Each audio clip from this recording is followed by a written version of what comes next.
Good morning, and thank you all for tuning in with us. My name is Marie Molde. I am a member of the team at Datassential, and this morning I'm very thrilled to be talking with Dr. Paul Rozin, who, for those of you who joined us at Foodscape last fall, you'll remember Dr. Rozin, who is the world's expert on the psychology of food and why we make the food choices we do. And he spent his career studying the role of food in human life. So we felt like in this time of uncertainty throughout the world, and certainly throughout the food industry, who better to bring in to help understand how the industry can best move forward together in this uncertain times, and how we can best address consumer concerns and help the industry move forward. So Dr. Rozin, I'm so thrilled to welcome you, and thank you for spending some time with us today. Well, hello, everybody, and you have my sympathy at this time in which your whole industry, especially eating out, is under stress. And I'm a person who loves to eat out, and I would want to talk to you a little about this. And also, it so happens I also work on how people think about infection. That's another side of my work, and that's very related to this. So I wanted to start, if it's okay with you, with a few general comments about the situation we are in and how people are thinking, as far as we know, Americans at least. So first of all, there is a real conflict people have. They really are facing a danger of illness, especially if they're older or if they interact with older people they love. And so there is a real risk, and there is actually also the desire to live a reasonable life. And we're facing a compromise between our normal way of living and what we think is a safer way of living. And so this is it's a panic versus precaution battle. And it's very dynamic. Now, people particularly are sensitive to unpredictable risks, which is the coronavirus, and a potentially serious risk. But on the other hand, we live with influenza. Influenza is a risk around all of us. Thousands of people die every year from influenza, and we live with it.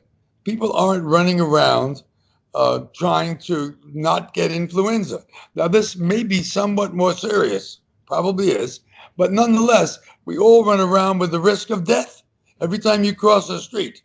So the interesting thing is we all make compromises between living as safely as possible, which would mean locked in your house, I suppose, and living a life that's worth living. Okay?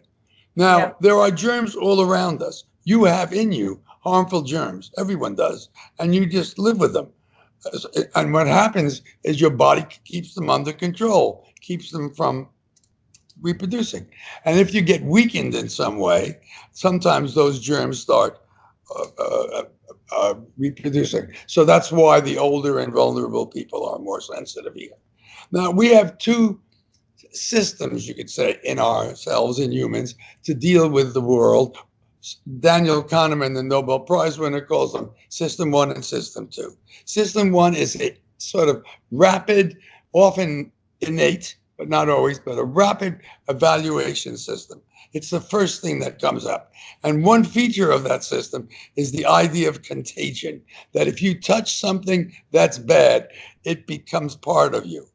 So the way we have shown this in our lab is if you take a glass of juice, which is fresh juice, people drink it, they like it. Now we drop a dead cockroach in it and we take it out. Nobody will drink that juice. And if you ask people why, they say, well, cockroaches are disease vectors. They're all kinds of germs. So we repeat it with a sterilized cockroach, different juice. Now there's no risk of infection. People still don't want it because their System 1 is saying if something bad touches something else, it goes in there and it stays there. Okay? So we have to deal with that sense that people have that if they touch anything just potentially disease-ridden, it will pass into them. Now, we can override that and say to ourselves rationally, everything has germs on it, and we live in a life and we touch things and we get through. But this system is there, and it's active, and we can override it. Now we can override it because we know something, like we know that we're really not at risk. Maybe we've been vaccinated, something or other, but we don't have all the information. So even our rational system doesn't know how long can this virus stay on a table and be active. How many viruses do we need in ours to get sick? Because people tend to think, because of this contagion idea, you get one virus, you got the disease. That's not true. You need hundreds of them. So it's not like one little microorganism is going to make you sick. Your body can probably handle that. So we don't know we can't see these things. So it's a very unsettling thing. And of course, when you go into a restaurant, for example, some of these things are enhanced because you're in a less familiar environment. You have less control.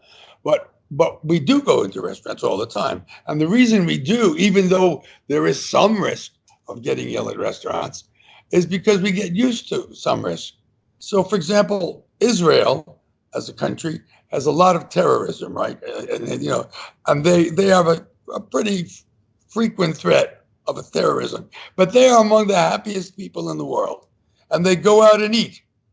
So they get used to the idea that there's a little risk, just as you get used to the idea when you cross the street in New York City, a car might hit you. You just get used to it. Mm-hmm. Okay, so Paul, I have a question about sure. that. On that topic about getting used to risk, do you think that right now we're in the thick of the fears about the coronavirus, and in a couple weeks we'll calm down and the industry will calm down and things like that? Or is it too hard to say that right now? Well, you can't predict anything, but this particular situation we're in now is getting worse. The actual physical situation. My partner, she's on sabbatical and she's in Venice now, and she's locked in Venice. She has a 1-bedroom apartment. Everything's been closed for 2 weeks. Yeah. She is living perfectly well. She hardly ever sees anybody because there's no one on the street. But she goes to the grocery. All the restaurants are closed. She goes to the grocery every few days, and that's it. She walks in the city because there's no one there. So she's fairly safe, actually, in this very affected area. But the point is, she's getting used to that. But that's still getting worse, by the way. Venice is getting worse. Yeah. So this is going to peak, but it isn't close to peaking yet. So I don't think in the near future people are going to feel less of a threat because the threat is growing. If the threat stayed steady, they'd get used to it probably, but it's growing right now. It's not going to grow for too long. I don't know, weeks. Okay, so what is it about eating out? So you're eating out, you're in a strange environment, you don't have control of it. You don't have control of the people next to you. You don't have control of the serving staff. And so your strangers are a potential source of illness. And of course, for some people, not most Americans, for people say in India, what's going on in the kitchen is very important. We don't think of the kitchen when we go and eat in a restaurant. You don't say, what's going on in the kitchen? What are the people doing? Are they washing their hands? Are they sticking their finger in the soup and then licking their finger to see if the soup tastes right? The answer is probably yes. But the point is, we don't think about that. So that's we're a part of the world we're used to. We're adapted to. The kitchen isn't part of the restaurant. We see is the waiters going to other tables, putting the food there, and the other people at the tables. So there's a little bit of less control than you have at home. Okay. Now, the fancier the restaurant, the more you feel that things are under control. The tables are further apart. The waiters are much more careful about how they hold the food and so on. So this is a public situation. Which there is a higher risk of some sort of contagion. Now, of course, your own survey, which was very good, that Datassential did, indicates that the thing that people are most worried about is in a restaurant is actually not the food. It's the table. It's the serving staff. It's the door handle on the restaurant or on the bathroom. I mean, the public bathrooms are not good places for germs.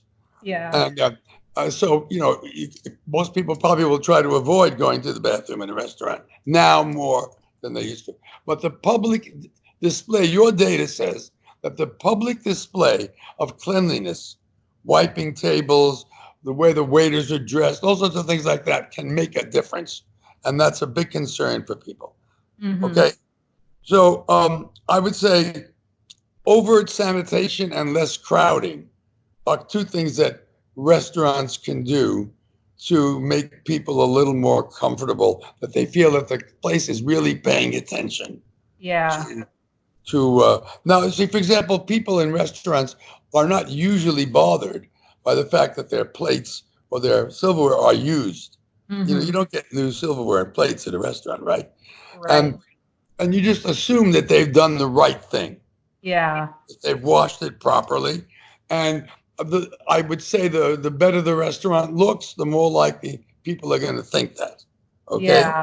Now, Paul, do you think that people are thinking about things like surfaces in restaurants and packaging more than they were before coronavirus? And do people think different about things like plates versus cups and Mhm. silverware? Have you ever studied that kind of thing? I have not studied it in this country. I can tell you in India, where they're much more sensitive to these things. They're not sensitive so much to germs. They're sensitive to food being touched by people who are in lower status than they are. You know, Uh, it's an old caste system. yeah. They think that reasonably enough that smooth, hard surfaces are easier to clean than softer surfaces. So a napkin or paper napkin, sorry, a cloth napkin would be a harder thing to make safe than a plate, because a plate you can stick at very high heat. It's it's a smooth surface. That may be true in general. We don't know that, but I would think that the hard stuff, the dishes and the silverware, are relatively safe from people's perspective. And Yeah. of course, a paper napkin in some senses safer than a cloth napkin, because a cloth napkin is used and a paper napkin is new. A Hmm. wiped tabletop would not be a big issue in India, but I think it's an issue here. People mention it in your survey. Wiping the table. Somebody comes and wipes the tabletop with an alcohol cloth before you sit down. Hmm. That's probably making people feel better. Yeah. So another issue that you raised in our discussions before this was, are other countries different? And I can tell you only one thing for sure. I know about France because I work in France. I'm interested in the fact that the French have a better relation to food than we do. They worry less about food. They enjoy it more. But another thing about the French is they don't use antibiotics much. Hmm. The amount of prescribed antibiotics in France is much lower than it is here. They tend to, if they get some kind of infection, they tend to wait it out and get better. So that may affect the way they go into a restaurant. I don't know, but they're less. We are one sociologist said the Americans are afraid of two things. This was 30 years ago: communists and microbes. Okay, and you wouldn't have said that for some other people in the world. Yeah. So there is always a minimal risk. The world is full of harmful microbes, and we get used to everything, including death. We Hmm. are Death is inevitable. We run around with the possibility of having a heart attack or something all the time, and we don't really think about it. We're not obsessed with it. But at this particular time, with so much attention, with all of television about this, it's very hard to not escape the idea that we are threatened by Yeah. micro, and that home is the safest place. Now, from the point of view of a restaurant, there's a good side to this, which is you can ship the food home. Yeah. Every Well, restaurant can accept. It's going to be hard for Chinese. Ironically, China is the start of this. That's the hardest restaurant to ship food home from, because they stir fry, and their yeah. food, by the time it gets to your house, it won't be crisp. But Yeah. most food is pretty stable. Most Italian food, say, and you can get it home. So I think that there is a move, isn't there? You know this from your own data, to go more to um, delivery at home or Yeah. picking it up at the restaurant. When you pick it up at the restaurant, you have some control because you eat it at home. And Yeah. I personally think, and this is a prediction, I don't know, that this is going to be a semi-permanent change. That is to say, there's going to be more eating at home, and I mean, maybe the same restaurant business, but more of it's going to be delivered home than eaten at restaurants. People are going to see restaurants as a little more threatening, even though they're more pleasant. And they're also going to see that it's easy to get the food home. I mean, Grub Up and Caviar, those things should grow immensely, and they can get faster at bringing the food to your house. So I would think that there may be a longer term change, and it might be in the interest of restaurants. Won't be interested in their serving staff. They would be cutting their serving staff. They take less space because most of the restaurant is devoted to seating people. But they can deliver excellent food to a lot of people. I think the rush on food stores is going to slow down because you can only own how many rolls of toilet paper can you have in your house? 40? Now, Paul, what's the psychology behind that with the panic buying toilet paper? Why do you think? I want to say that it's surprising. I work on disgust, and of course, toilet paper deals with disgust. But this particular virus does not produce diarrhea. Yeah. So there's no reason to think you need more toilet paper if you have coronavirus than not. So it's obviously irrational. Yeah. I mean, people aren't buying napkins. I was in the store recently. It was just about toilet paper and soup. They were out of soup. Yeah. I have no idea why they're out of soup. Yeah. I mean, canned goods are good things if you think you're going to be stuck for 30 days, but not only soup. But there was plenty of canned tomatoes and canned tuna fish. Yeah.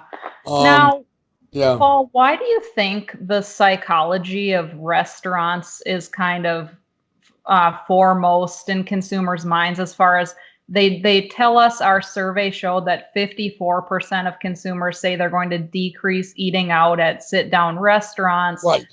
Most people say they're going to cook at home instead. But, when you're at the grocery store, people are kind of touching produce and smelling it. And it's almost more human contact, arguably, in a grocery store than in a restaurant. Do you think people think about that? Well, that's an interesting question. The lines are very long in grocery stores now. So you're waiting online for maybe 10, 15 minutes with people right in front of you and right behind you. Yeah. And that's not a good situation. It's probably closer than you're going to be in a regular restaurant, not maybe in a fast food restaurant. Well, it's certainly not when you're eating at a counter. Yeah. But if you're eating at a regular restaurant, you are further apart than you are in a crowded grocery store. So that doesn't make any sense. Yeah. However, when you're eating, because eating is often a cause of infection, of course. It's not for this particular organism, which is not an ingested. It's not like E. coli or something. There are things you can eat in some countries, particularly, and get sick really seriously, but not this one. So, but I think we're more on guard when we're eating. We realize we're putting things into our body, and that is a threatening thing to do. So I think there's a little irrationality here because this is not a big risk.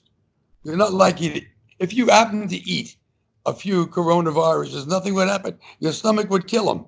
Yeah. You're not going to get, the only way you'd get it at a restaurant is if it was on the surface or something and you touched it, you touched your face and then you breathe in maybe, or your next person to you. But the actual food is not the problem, which is why taking it home makes people maybe feel a little safer.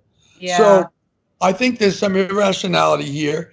People adapt, but you don't adapt to things that are changing. You adapt to things that are steady, like the steady risk of ingesting a microorganism in normal life or crossing a street. But now we're dealing with an enhanced risk.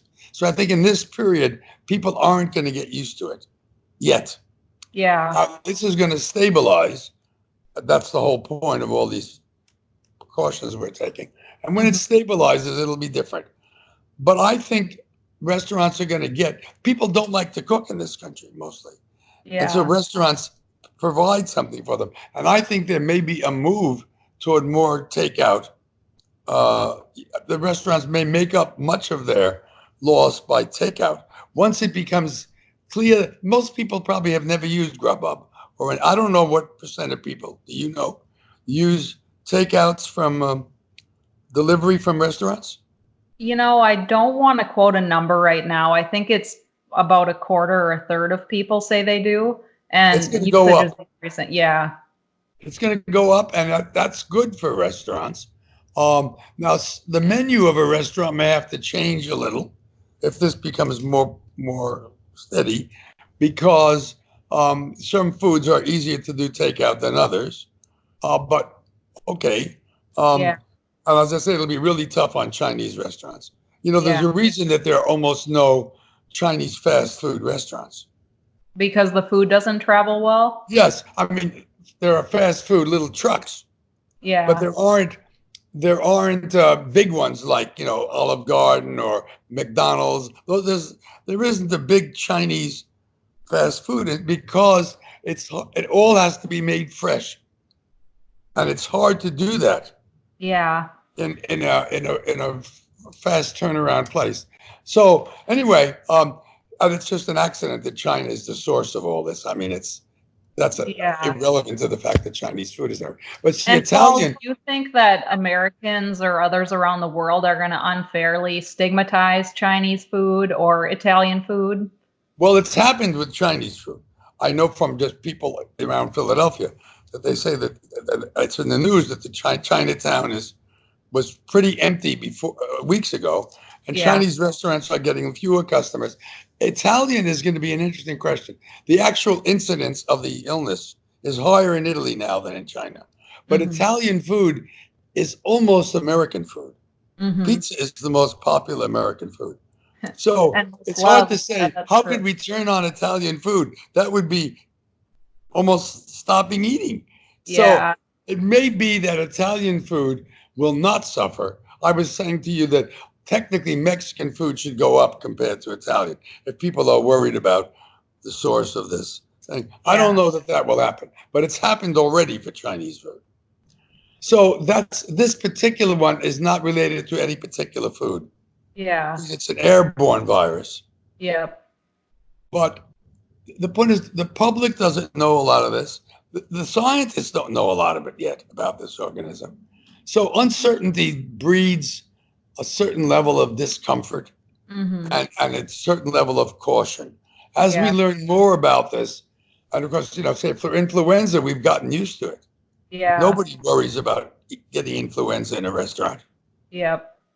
Yeah, dining doesn't suffer during winter time when flu is rampant. That's right. That's Yeah. right, because we're used to it, and this one seems more threatening. I don't really know how deadly this is. It's nobody really knows that yet. They say 10 times flu, but I Yeah. don't. They don't really know that because they don't know the number of people who are infected. They only Yeah. know the number of people who are dying. That they can count. And Yeah. by the way, just for of interest maybe to your audience, people show what is called denominator neglect. That is when Yes. they see a risk, they see how many people die, and that gets them upset. They don't divide it by how many people there are. So if Yeah. 10 people in China get ill, that's 10 over 1.4 billion. If 10 people in Iceland get ill, it's 10 over 354,000. They don't pay any attention to the denominator. It's how many people are sick Yep. or how many people are dying.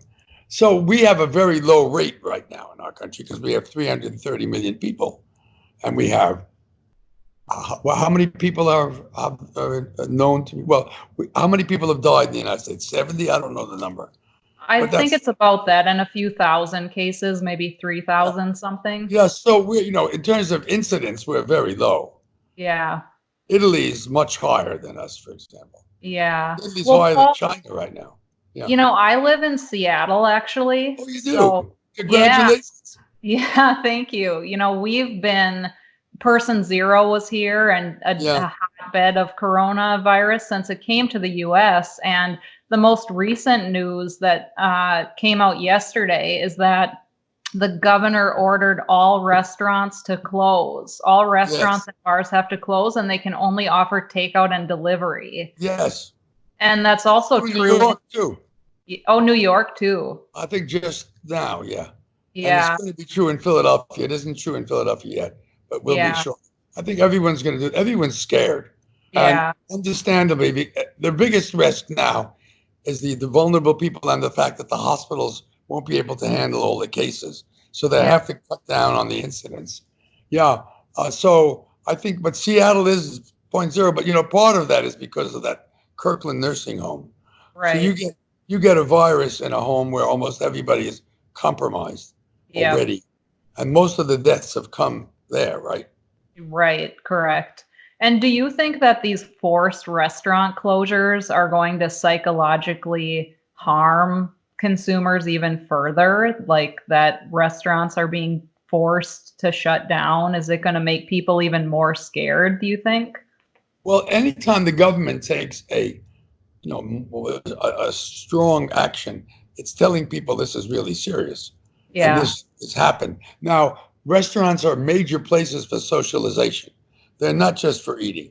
They're for Yep. sitting down and relaxing, not having to get up and get the food and all that. It's a really nice situation. We love restaurants, Hmm. and they're wonderful institutions. By the way, you know, they're relatively new. They're only a few hundred years old. Is that right? Restaurant, yeah. It started sort of in France. I mean, there were inns where you stayed overnight and you Huh. ate, but nobody went out to eat. This is a new thing, and it's very popular, and it's growing, Yep. especially with the decline of cooking. But now we have a new thing coming in with microwaves, with ways to get good food at home, including delivery from restaurants. Hmm. So the only way you could get really good food, except grandma's food, was to go to a restaurant. Now you can order it from the restaurant. So we're in a very dynamic world now. We're Yep. between restaurants being places to go and places to get food from. And also, food stores are selling more prepared foods, Yep. foods that you just have to heat up, you Hmm. know, like skewers. So our food world is changing very rapidly. And Yeah. this event may accelerate some of those changes. People are And going to it go back sounds to like restaurants. one of the biggest changes that might accelerate is just a continued movement toward delivery as a solution instead of, Absolutely. yeah. And delivery is going to get better, faster. And people who haven't done it are going to do it. Now, and it may be cheaper. I don't know, because restaurants' overhead will be reduced, of course. If they, Yeah. so I don't know about that. And they won't need, of course, fronts. Some places that make good food won't need fronts on expensive real estate streets, because if Mhm. it's a kitchen, you can be anywhere. So I don't know if any of that's going to happen, but I think restaurants should be thinking about that. Now, do you think it's fair, so to say, that restaurants have been forced to shut down? Now, I just think about here in Seattle, some stores are opting to close as well. Like my yoga studio is shut down for the Yeah. month, and different retailers are. But do you think that, restaurants are unfairly stigmatized to be forced to shut down Well, compared? first, yeah, that's a good question, especially spaced out restaurants. Yeah, Uh, the answer may be it's unfair, but you know, almost everything is closing. In Italy, everything is closed except yeah, grocery stores, banks, I think. Grocery yeah, store, banks, and actually, all you need is the automatic teller. You can banks, restaurants, and pharmacies. So they're not picking out only restaurants. It's just hmm, that restaurants are what's open at night. The stores close usually in a certain period of daylight, and then the restaurants are open all at night, and so that may be what's going on. In Italy, they originally said nothing could be open after 6. That, of yeah, course, affected restaurants. I don't know why they said that, yeah, but we're learning a lot from Italy. yeah, They're like us, and they're a couple of weeks ahead of us, yep, and we're learning from them. And we made mistakes. I personally think that closing the flights to Europe was a mistake, and what yep, that's produced is massive crowds at airports. The worst crowds we've got, just standing there for hours breathing each other's air. I mean, yeah, that's not a good idea. Um, yeah, but in any event, we're exploring new things. But look, restaurants are here; they're part of our life, and they're going to take a financial beating for a while, yep, and then they're going to come back. And if they switch a little more to takeout, that won't hurt them necessarily. Yeah. yeah, So listen, we got. I just let me again state my sympathies for your food vendors. I mean, the food vendors are not in trouble because everyone's got to eat. This is not like drinking. I mean, like drinking alcohol, which is an option, but yeah, food is not an option. So yeah, grocery sales are going to continue, of course. It's the restaurants that are Yeah. temporarily. Yeah. Yeah. Well, this has been good. I hope I helped a little. Yeah, I think, Paul, you helped a lot. Thank you so much for jumping on the call today. And we at Datassential plan to continue publishing research and reports on coronavirus. So we hope we can collaborate with you and have you back. I'd be delighted to collaborate. And we can Okay. find out if there's any effect on Italian food of the fact that the Italian virus is so active. Yeah. Yeah. Okay. Okay, That's good. great. Well, thank you so much.